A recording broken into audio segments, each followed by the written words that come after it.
This is Michael Lamport with, as you can tell, some sound issues. And welcome to another edition of Psychic Diaries. This is where we, Jackie Dennison and I, we interview people in the field around the world. Today, we are lucky enough to have Ros Way, who is a psychic. And although Jackie is one of the rescue mediums on TV, it's interesting because Ros has written a book that's called The Rescue Medium. and we find it very interesting. She's on a place called the Isle of Wight. Watching this, and I've never heard of it, it's a beautiful little island off the south coast of England.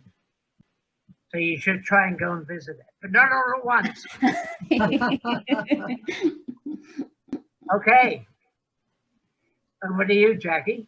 Oh, okay. Well, Ros, thanks for today. And it's sort of funny how we connected with each other, because I went on to the Facebook, if I'm allowed to say Facebook. Yes, of course I am. So I went onto Facebook and I put in the search rescue mediums, because I look after the rescue mediums main page and also the fan club page. So I just typed it into the search box. It was on something else, and this rescue medium support group came up, and I thought, oh, I don't remember starting a support group. What's this all about? So I clicked on it, and there you are, as you know, running this support group. So of course, being nosy like I am, I had to have a look and see what it was all about. So that's how we met. I'm so glad that we did meet. We're obviously meant to, and we're meant to be having this conversation today. So what can you tell us about that page that you have there, and the rescue medium support group? Well, where do I start? I think many years ago, when I started going into this field and doing rescue work, I didn't have a name for it. And I didn't know anybody who was doing this kind of work. And I mean, from the UK, we're really lucky in the UK because we have churches here that support all these spiritualist churches. But they didn't really want to get into the rescue medium side of things. And I had no choice. Absolutely no choice. You know, there was nothing more that I would have loved to have sat in that church and pulled someone's lovely nan through, and it wasn't happening for me. You know, I just felt like, what is going on? So, and this was really before the days of really, you know, going into the internet side of things and finding groups, and I wasn't into all that. And so the name Rescue Medium just kind of felt that's what I was doing, because I was, you know, I was a medium because I was connecting with spirit, but I was rescuing them as in, you know, sending them to the light. So I saw online, and when I eventually went online, I set up a site, the page for rescue mediumship, with the whole intentions of finding other people like myself and for me to get help. That's what it was all about. It was like, you know, I need help. Who is out there? And before I knew it, everybody was coming online and sort of like, Ros, can you help me? And I'm like, I kind of, you know, wanted to help myself. So maybe we'll just, you know, we'll do it combined. And that's how it all came about. And when I actually started doing searches, then obviously you popped up, Jackie, and the program popped up, which was a nightmare for me because I wanted to do some things on YouTube, and there you are, top of every, you know, just taken over the world with rescue mediumship. So, but that's where the name came from, because I didn't have any clue of anything else. So yeah. I mean, it sums it up. It's what we do, isn't it? It's rescue mediumship. Yeah. And you've written a book, as Michael was saying. You've written a book about and you called it Rescue Medium, haven't you? Is it from what's the other title to it? There's another bit to it. It's Earthbound's. What is it? Earthbound's to Spirit. I think it Yeah. is the sort of title of it. Yeah. I mean, I was kind of asked to do the book by my guides, and reluctantly, it took me 3 years, I think, in the end, before I finally sort of got it completed. I mean, I had no intentions of writing a book, but the reason I felt strongly that I did want to actually get across was the fact that, you know, these spirits that are asking for our help, if you go online, it is constant, like you've got a demon, you know, you've got a demon in your house, you know, and it just upset me so much. And there's so little knowledge out there. And that was why I felt the passion to kind of put across I had to tell my story, but it was more about trying to tell the Earthbound story, to take away that demon stigma, that these are just normal people. Yeah. And, you know, we've come across that, Michael and I have come across that when we've been doing the Rescue Medium show. And I've come across that in person, where someone will, and it still happens now, where they contact you and say, I've got this demon, or I've got the devil here. And it is just, as you say, it's a lack of understanding from where that entity came from, you know, because nobody is born, you're not born like that, you know, you develop and something happens in your life that makes you that person that you are. And when you go over to spirit, you don't suddenly sprout wings and become an angel. You know, if you've got issues, you've still got issues that need to be dealt with. And you're absolutely right. There isn't enough mediums out there who will deal with this. And I had a similar thing to yourself, you know, where the churches, as wonderful as they are and as supportive as they are, especially now, it was like, oh no, we only deal with the nice spirits, you know. I was actually told by a medium who is a big name in the UK. I'm not going to say what her name is, but many years ago, she said, oh, because I reached out to her for help in her area where she lived, and she said, there's no such thing as, you know, evil spirits, or there's no such things as, you know, as that. It's like basically saying it was in this person's mind, you know. But I ended up doing a remote rescue with that, and the lady's been fine ever since. But so you do a lot of remote rescue work as well, don't you? I do, and I think the difference is I mean, I was naive to know what anything was. Like I said, I came into this and I had to find my own sort of. Luckily, I had very good guides. I mean, I'd be nowhere if I didn't have my guides. Yeah. And I mean, I kind of thought there was two separate things. There was like the paranormal investigators who love to go out and find all this, you know, fascinating information. That kind of upset me a lot, because I never saw them cross them over. And that I found was really upsetting. And Jackie, when I did see your program, and to be fair, I haven't watched a lot, but I don't get much time for telly, but you did, you know, and I saw that, and that was wonderful. And I, you know, we're all like that, because that's what we're here for. So I say, because I won't go out and go looking for them, that's not my cup of tea. It was only ever brought to me by my guides. And when it was brought to me by my guides, then I went and did the job. But when I started going online and people were asking for help, I had no idea that I could actually tap into their energy or their attachment, or that I had no idea it was even possible, because I'd only really been taught by my church.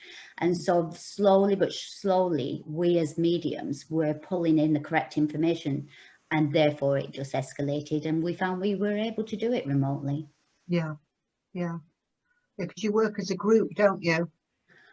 I do try to work as a group, because it's as you know, Jackie, I don't know, I find it really emotionally, you know, this is real people, you know, right? They might not have a body, but this is real emotions and real, you know, more of the upset sort of side of connecting with someone. And I find that what we did as a group was we were all able to go in and send love and light and make our own connections, and it just felt shared rather than on one person's shoulders. And it is a free thing we do, you know, we only get across, we don't open the group up, you know, to everybody to come in. We don't want the webpage, you know, the site to grow. We just literally, if someone's in trouble, come across and we will try. The problem is, Jackie, when you reached out to me, I was like, yes, because I'm struggling to kind of these people that are coming across then want to learn how to do it. Yeah. And that's where I feel like, you know, in fact, the day before you got in touch with me, Jackie, and I think I told you this, and it's no lie because I never lie. I have higher things to tell me off if I do, you know. But the day before, I was like, please help me with rescue mediumship because I'm struggling. I have to do a lot of development classes and teaching people, and that's because of rescue side, because what's happening is as you probably know, the whole world's awakening at the moment. They're coming in thick and fast, you know. We've all had a chance to quieten down our lives, to revalue our lives, to hear things, and so suddenly we're inundated, and all these beautiful young boys and girls, whatever, are just suddenly like interested in mediumship and opening up with no foundations, no safety net, no nothing. So my guides now have kind of taken me from rescue mediumship into get these people into a safe foundation course, you know, teach them correctly. And it kind of wasn't what I wanted to do, I will be honest. I you know, threw me dummy out of the pram sort of thing, you know. I don't want to be doing this, you know, but I understand that instead of keep rescuing people, we need to get there before they even have to come to us. Oh, yeah. And I'm just, you know, so busy, Jackie. So I will jump on you hand and foot. And when you're on the rescue page, you tag Jackie. Yeah. Yeah. Well, it's all about education, isn't it? And I've taught psychic development for many, many years. And I found that people are becoming more and more aware. So the classes which are quite structured or have been quite structured in the same way for many years, they're having to adapt. And I found that when, because the circle guide that I work with when I'm doing the classes, she will change something, even though it's there, it's a structure, it's the tried and tested, we've done it over and over again, she changes it. So if I'm doing a meditation with a group as the beginning of that particular class, I've got it written down, she'll make it go blank, she'll change it, and she'll add things in, and just please let the words just come out of my mouth that you want them to come out, how they want to come out, because of that advancement that you're just talking about, that awareness, especially with the COVID situation that has made people question where they are right now, you know, and their own psychic awareness and development. So yeah, if I can help in any way, shape or form, I will. Like you with rescue work, rescue work is something I have never ever charged. I've done it for many years before rescue mediums came along, and I'm still doing it now. Never charge for spirit rescue work. Obviously, if I need to travel, I've got expenses, you know, so you know, the petrol or the gas, as they say in North America, the gas prices. So but other than that, I don't charge. I do charge for readings, and I do charge for psychic development, but with spirit rescue, no, because it's something that I feel that I was born to do, like you, and like you, they pushed me into it, screaming and kicking. Yeah, you know, and it's like, you're going to do this, you're going to be talking to dead people, and you're going to be finding out what is their problem.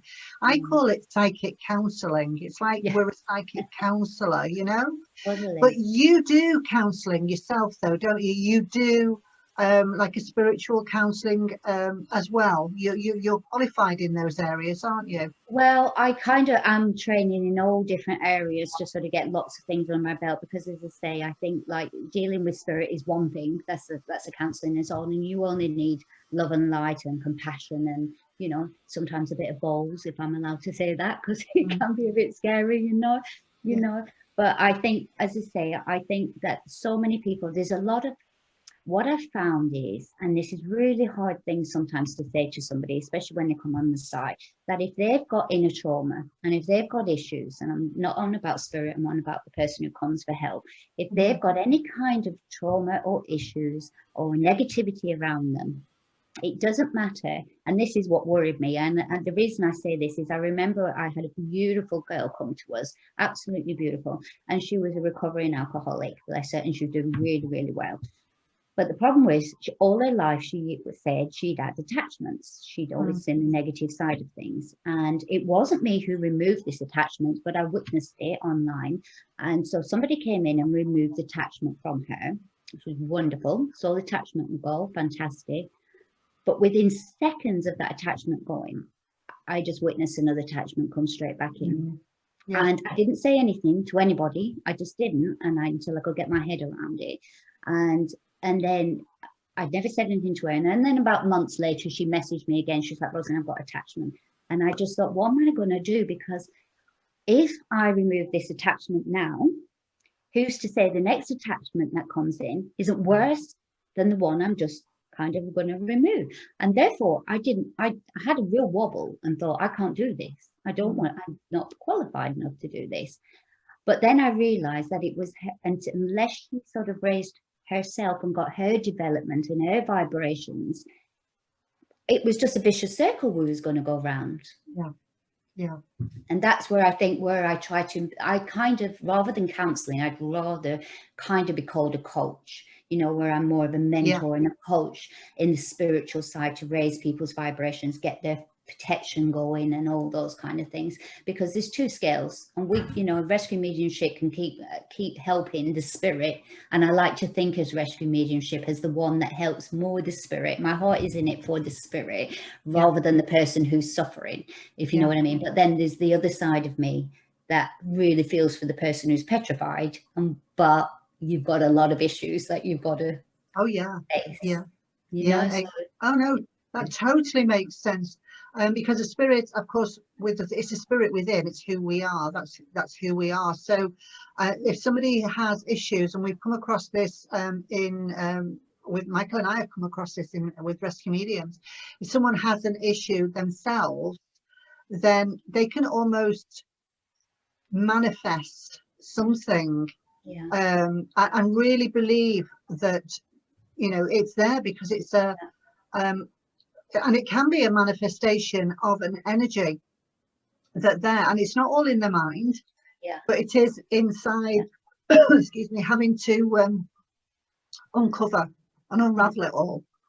My guide taught me that lesson. It was one of the lessons I learned, and I love to always give examples with everything, because it makes sense to me. My guide has to show me, in a simple way for me to understand. If you use all these big words, I'll be lost, But what happened was, I remember one girl who came to us, and she'd watched something on the news, something really traumatic on the news. I think it was a lady in America who got killed, and she had young kids. And she was, so she came to us and she said, I have her spirit. I really have this spirit. And we tried to tap in, and not that I'm always right. Oh my goodness, never in a million days am I able to tap into everybody. But I couldn't get anything. I really couldn't get anything. And a few of my really trusted mediums couldn't get anything neither. But we knew this girl wasn't lying. So I couldn't get my head around it. But my guide, actually, that night I went into meditation to do the work and asked my guide for help. And this is what happened. I don't know if it makes sense to you, but it did to me. I'd kind of gone in, and my guide had drawn the picture of this woman who had been murdered, and it was a pencil. So I saw the pencil and I saw it being drawn. And then the woman that was the drawing suddenly came to life and stood by the side of my bed. And actually what wasn't very nice was took the pencil and stabbed me. But what had happened when I came out of that, I was so shocked. I was like, I was so shocked by it. But I actually, when I figured it all out, I realized that the attachment wasn't real, because she created it. Can you see where my guide works with me? So my guide was showing that she created that attachment, and it was, but it was real, because it literally could come out and stab, and be present. So that's, I don't know how you sort of sum that up, but that's what I'm saying. Some people's inner demons or inner thoughts can, and they will manifest, and that manifestation can be harmful, as it was shown when it stabbed me with a pencil. You know what I mean? Exactly. Yeah, because you've got to strip the layers back, haven't you, to be able to find out, where did this originate, what happened. That's why I always one of the first things I do is trying to get a timeline with things. You know, when we're doing rescue mediums, of course, we never know anything in advance. We don't know where we're going. We don't know what we're going to see. It's purely and simply what our guides are giving us in advance. And then we unravel it all when we're there. When I'm doing spirit rescue work outside of the show, then I know in advance, because people contact me and they say, this is the problem, this is what's happening. So I always ask them to give me a timeline, and I said, where did it originate, who witnessed it, what happened, you know, all of these things, so you can get an idea of just that. It could be a manifestation of something. Yeah, so it's very real. It's like if I say, okay, I want you to sit and just think about the big toe on your right foot. Don't think about anything else. Eventually, if I say that often enough, that's all you'll think about is that big toe on your right foot, and then you're aware of it. You know, but the mind's a very powerful thing. Yeah, definitely. And also as well, a lot of people, and I try to, that's where education comes in, because I always remember, like, many years ago, I mean, I was in my early sort of teens, you know, when my guide came through, and I was petrified, absolutely petrified, because I couldn't see my guide. In fact, well, I know why I couldn't see my guide, because I mean, how stupid is this? But I used to say, you know, if you appear in my bedroom, I am moving house. I mean, bit silly really, because they could come with me, but I always remember it. I was just like, do not show yourself, do not show yourself. But having a presence in your room that can even be your loved one who is in the divine spirit, or your guide, is frightening when you're not used to it. So, you know, sometimes we have to sort of like build them up educational wise to start to have spirit step into the room, because it's our natural instinct to, we don't know who it is. And until you're familiar with a guide's energy or a loved one's energy in the divine, then you won't, you know, you're just going to assume that's it. My house is haunted. Well, actually, it could be your grandma coming in with some flowers, you know, but it's scary enough. And so you can't blame them for people jumping to the conclusion that they've got something in their home. And I think it makes them a bit scared. And my belief has always been, don't be scared of you know, these appearances or whatever. Like, greet them and ask them if you can help, like you would anybody. It's very weird that you just said the big toe on your right foot. Yes.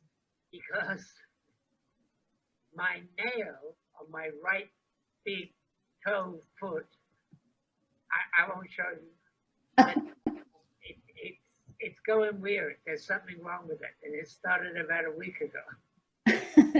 Okay, so maybe that's my guide and your guide getting together, and they told me to use that as an example. So you need to go get it fixed, Michael. I know. You I don't know if you're still doing this or whether this is just where you started. You were running your own business in the wedding industry, weren't you? Yeah. Well, I have wedding cars, so I mean, I've always been self-employed, so I've always, you know, and I'm lucky I live on a beautiful island, so yeah, that's my day job, that's my paying job. Although saying that, it hasn't paid for 2 years because of COVID. Yeah.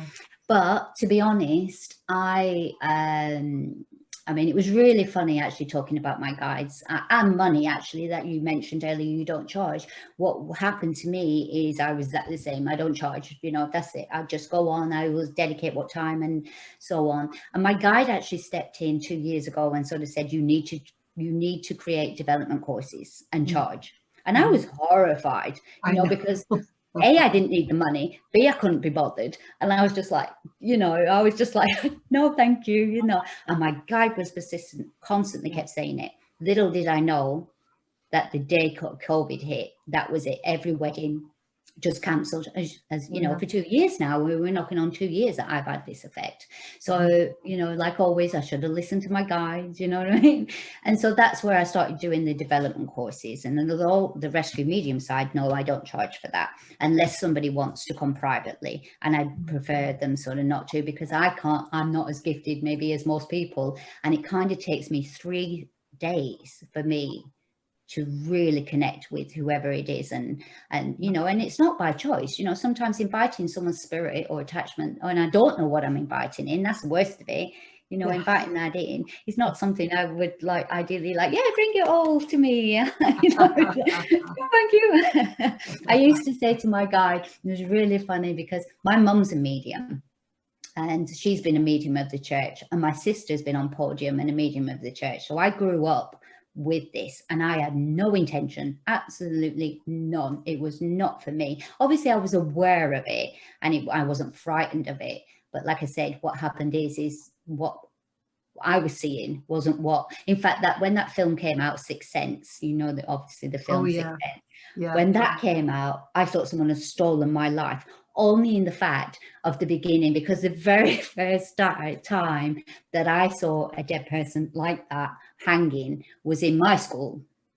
You know, and so when that film came out, I was like, oh no, I feel like a liar. Now I'm going to tell everyone, like, you know, oh, it all started and you see someone hanging in the school. So it's like watch a Sixth Sense. But actually, I've met a few people who actually can recall being a child and that actually happening to them in the school. So yeah, that was quite interesting. Yeah. Wow. And then to be able to speak to other people about it, which is why it's such a great thing that you've got the group that you've got together, because people don't understand and they have nobody to talk to. And that's what happened with me when I very first started. There's no one to talk to about what I was experiencing. It's only when I got a little bit older, I was able to go to a spiritualist church and, you know, and then develop myself, that I could make sense out of things. But it's just having that person there. And of course, now we've got the internet, which we didn't have when I was starting out. Now we've got the internet. And so it's easier for people to access, and they're not afraid to ask questions that they maybe would be afraid to ask in person. I always say, you know, there's no such thing as a silly question. Yeah. It's asked for a reason. Yeah. And it might be that the question, the answer that is needed, somebody else is going to benefit from that answer. Well, we all started somewhere, you know, we all started, and that's the thing, you know, we all started somewhere, and we all have to, you know, pass on our knowledge and, you know, in the next thing. And as I say, and I think what saddens me is I work with a lot of Americans. I mean, one of my group has over 12,000 members, and a lot of them are American, and they are petrified to even say to their friend, their colleague, you know, in America is so frowned upon, you know, because they're very religious, you know, or that kind of thing. And I just feel so blessed to be able to at least be open about it in the UK. You know, it's like, you know, it's fine here. And it's so sad because they're struggling, you know, really struggling. So the more people out there, the more that we can get the word out there, you know, is fantastic. It really is. Yeah. Yeah, I totally agree. And I should say with America, it depends what state in America you're connecting with as to what the views are.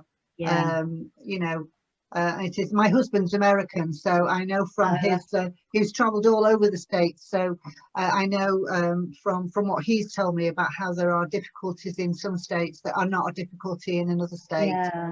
You know, so it makes it difficult. But it's great that there's somewhere that people can come to join forces to be able to help in this way.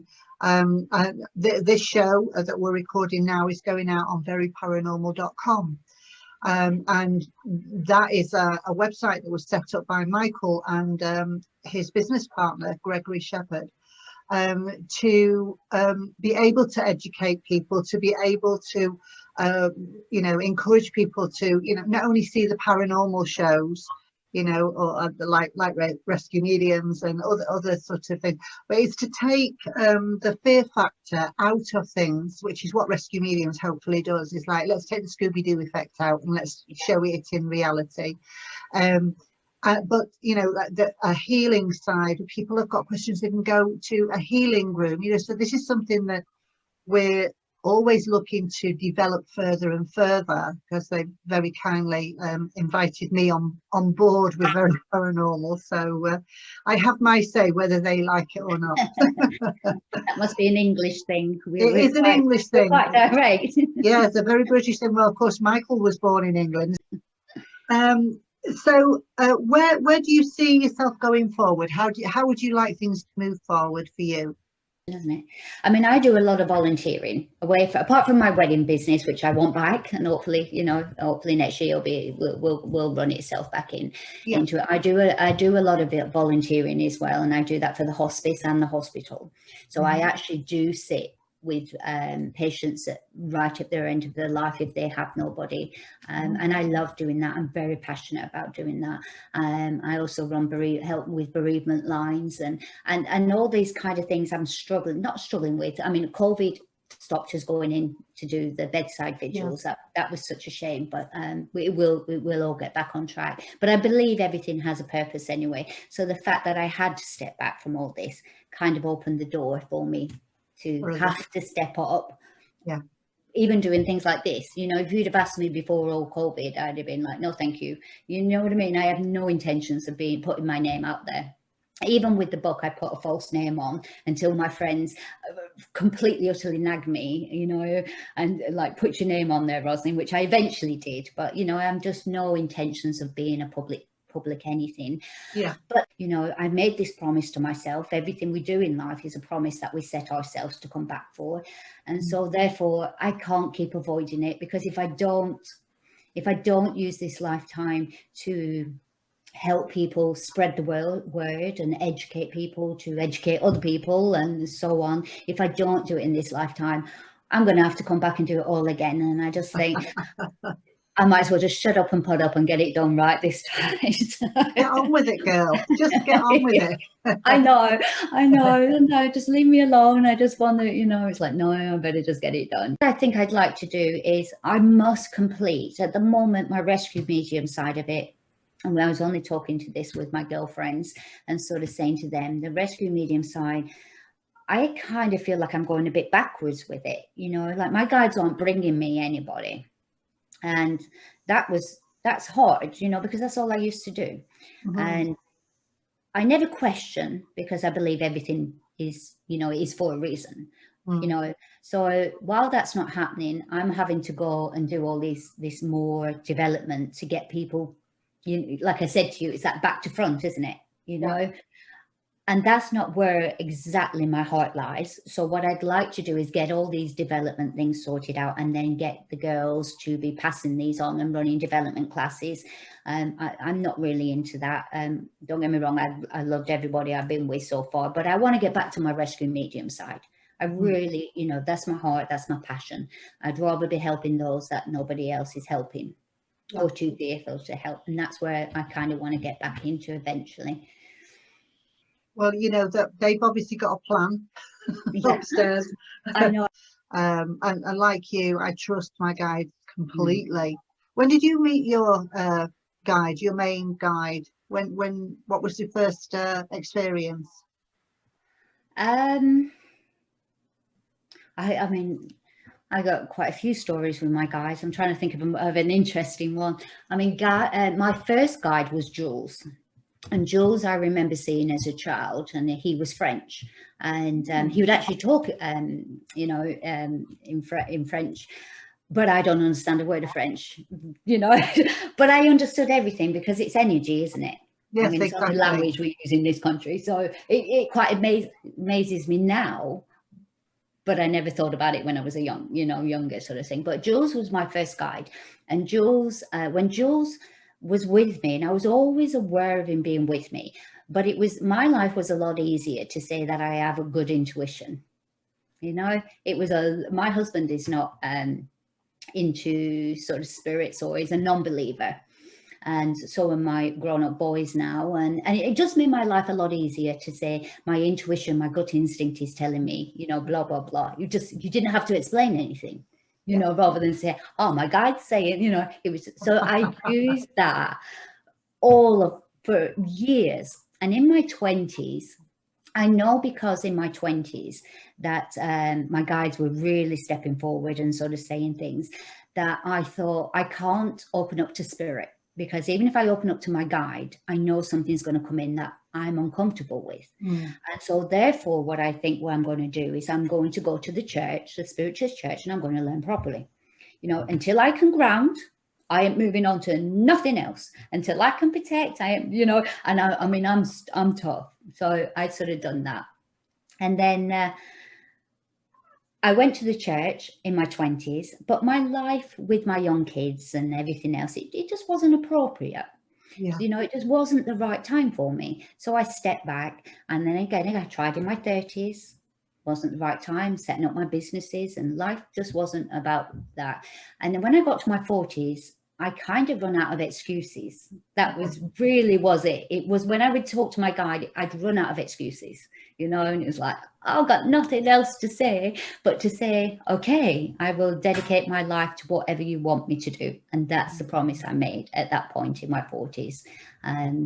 So I don't know what the question was again, because I ramble off. So No, well, you know, it sounds very, very oh similar my God, yeah. to, as to meeting your guide. It's a very similar sort of parallel, really, with how I was in and out of, you know, the different interests and connecting and then not connecting, and then having the family growing up. And obviously, you know, you need to concentrate on the practical sort of things. But yeah, like you, in my 40s, this is when it really sort of came to the fore.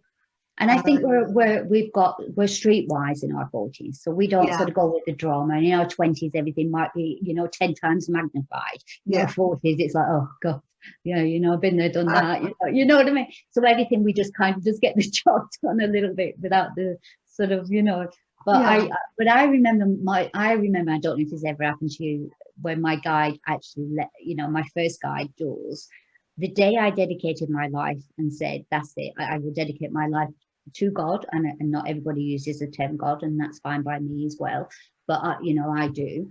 And so when I dedicated my life to God and my purpose, that was the moment that Jules stepped forward and said goodbye. And I cried. I had never felt anything like it in my life. You know, I mean, it was worse than losing a family member, because in fact, even more so, because it was such a personal relationship I'd had with him. You know, he was an old guy. And but when he sort of did leave me, that's when a new guide came in. But the trouble with my new guide is Jules would pamper to my every stupid question. You know, if I was like, why is the sky blue then? You know, he would answer, you know, he would answer everything. I hounded him. I really hounded him until I could commit. You know, I was just like, well, explain this to me and show me this and why. And he pampered to everything. And then when he left, my new guy came in, Eve, her name was. Actually, she wasn't called Eve. The church told me I was having a new guide and she was going to be called Eve. And so Eve came in as Jules left, and Eve was tough love. I mean, she would hardly talk to me. She literally like one of those sort of sister mothers, you know, it's just like, well, figure it out yourself. You know what I mean? And I got all this from Jules. It was so sad, you know.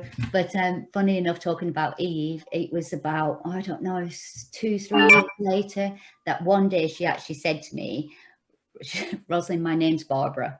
And I called her Eve for all these years, but she actually said she liked Eve, and that was fine. But it was just so funny, you know. But but my two guides that I use purely for rescue mediumship are Doc and Monk. They're my two guides. That was an amazing story how they came into my life, sort of thing. But it's probably too long for the show. But they're my rescue. So I do have rescue medium guides, and Eve is my healing guide. And Jules is gone, and obviously my guardian angel that I adore. But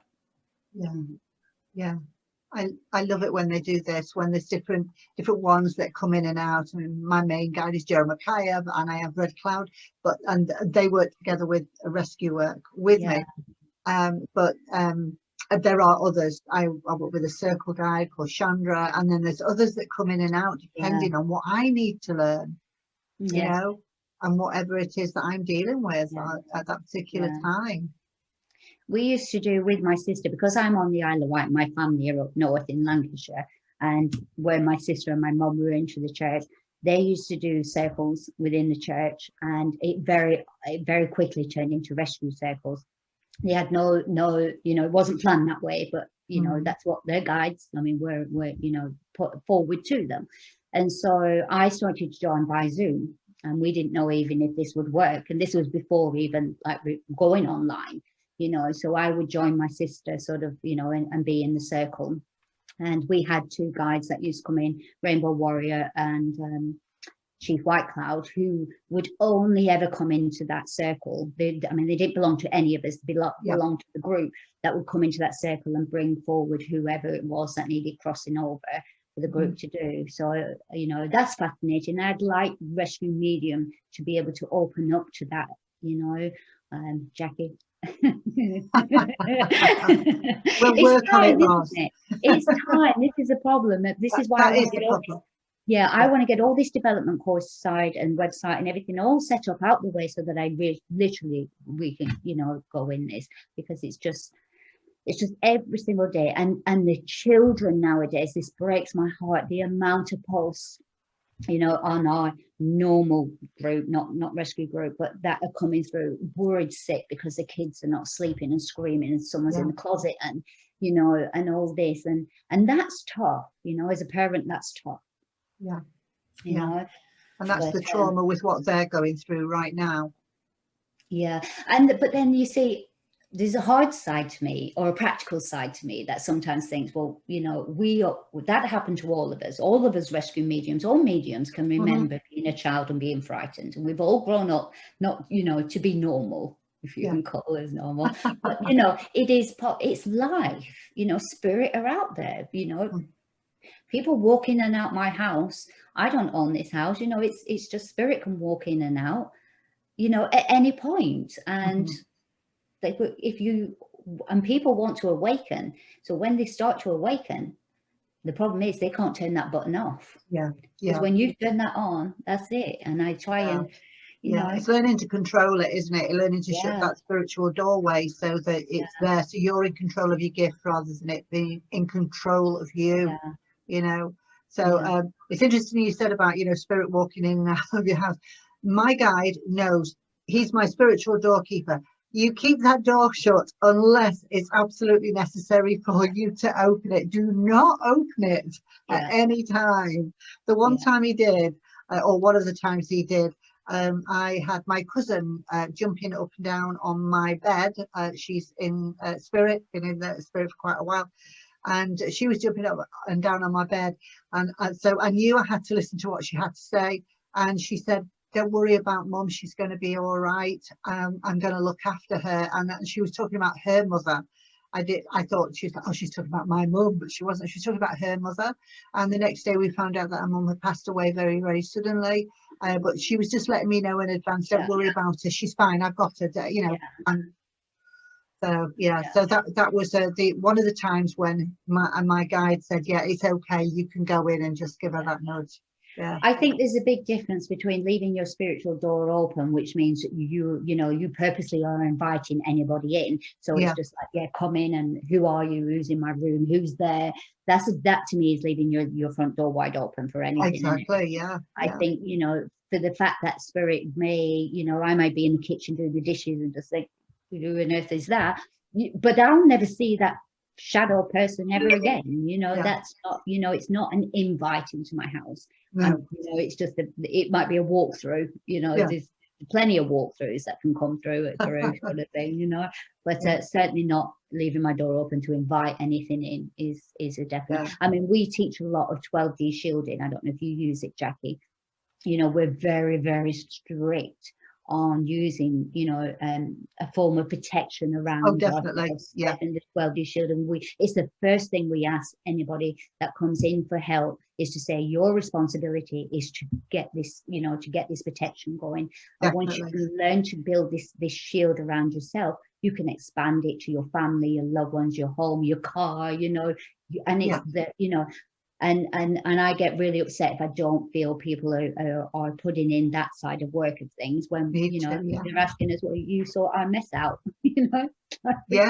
You can't do things. I know Michael knows that, because that's something that we do before every show, isn't it, Michael?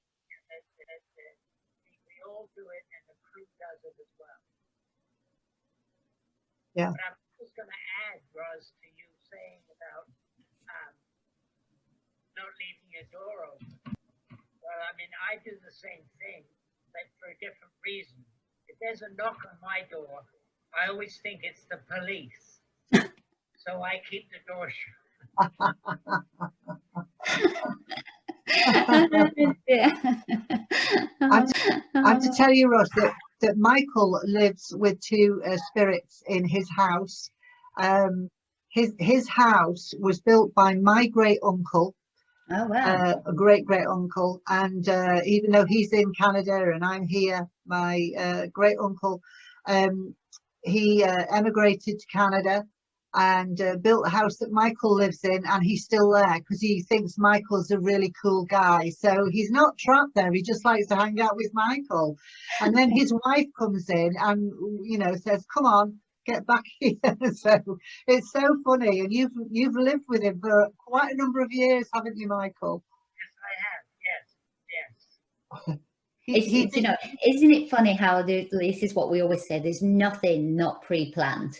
You know, Yeah. there's no, you know, how you two alone, there's always a history, a story connection, isn't there? You know, look at us with Rescue Me, you know, nothing in this, you know, we think we're in control of everything. And to be honest, it's all pre-planned. The signs are there, aren't they? It's lovely. Yeah. Well, if it hadn't have been for my great uncle, Michael and I would never have met. We would never have done Rescue Mediums. We would not be talking to you right now. So, you know, where there's a will, there's a way. Absolutely, absolutely. Well, you know my name's Way, don't you? Because it's I like do. so usually it's I don't use that expression. It's usually it's my way or the highway. I like it. That's especially to my husband. Oh, do you know what? We've had such a great time talking to you, Ros, and I'm sure that we'll do this again at some point. You and I need to get together and figure out moving ahead with the spirit rescue work. You know, definitely. so we'll chat again.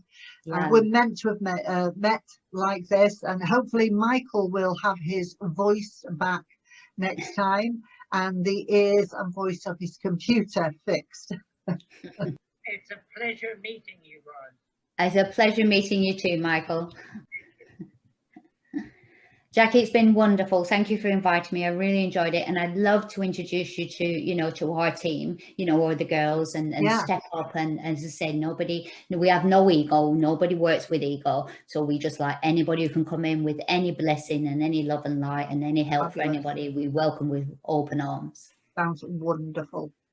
Like-minded people. Fabulous. Absolutely. Thanks, Ros. You're very welcome. Bye.